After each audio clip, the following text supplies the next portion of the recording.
I'm Dr. Julie Schell from Bowbottom Veterinary Hospital, and I'd like to show you how to massage a cat using some Tui Na methods, which is Chinese medicine massage techniques.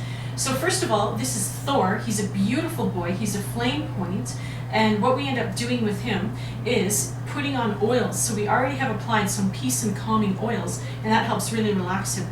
Flame point ragdolls are very gentle cats, but some of them, they do develop issues. And so right now we're massaging him to keep his circulation flowing and to keep him urinating well, and it helps prevent and tonify and like strengthen his immune system and keep him stress-free.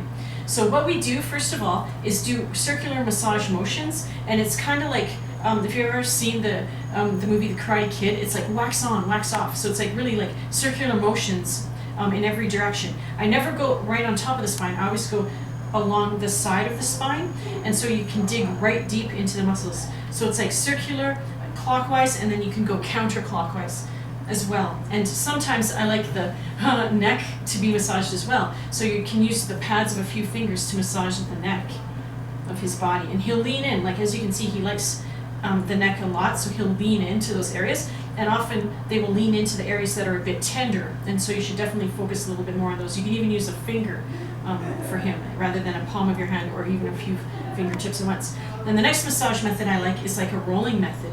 And so you can take your hand and like flap it, like kind of like you make it like a karate chop position, and you flap it down the back, and again it's on the side of the spine.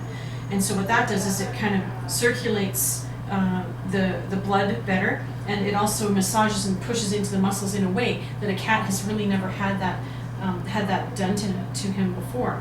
It kind of opens up kind of stasis, like blocked blood vessels and blocked lymph vessels. It gets the body moving. And it's all about improving the blood flow through the body. A cat definitely will live longer and stay healthier if they have good, healthy blood flow, just like a human.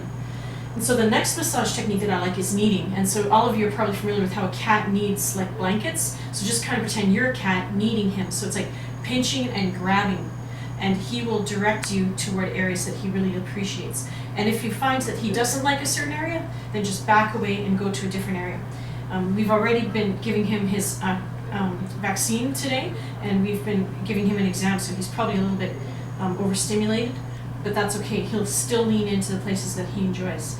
The next one that I like is the shaking, and so you just kind of gently grab his leg and just shake it in the same direction that the leg is supposed to go in, and it's just kind of like shaking like this. You can do it to his hind leg as well, and he can be sitting or standing. He can be sitting on his side shaking, and some cats don't mind it if you just shake their tail, because that's a huge muscular organ. The tail has a lot of muscles and nerves and a lot of bones, so you can just shake it. But it's very gentle shaking. You never want to agitate the cat too harshly. That's dangerous. And pretend he's like an infant, or like a human infant, and that's basically the size of a cat. It's like a permanent human infant. The other one that I really like is pressing. So you just kind of like press two fingertips or even one fingertip and just glide down the side of his spine and let your hands go where they may. If you have had acupuncture done, or if you are an acupuncturist, you'll know what I mean by it. You can actually feel active acupuncture points when you glide your hand gently down some of these body parts, so it's kind of neat.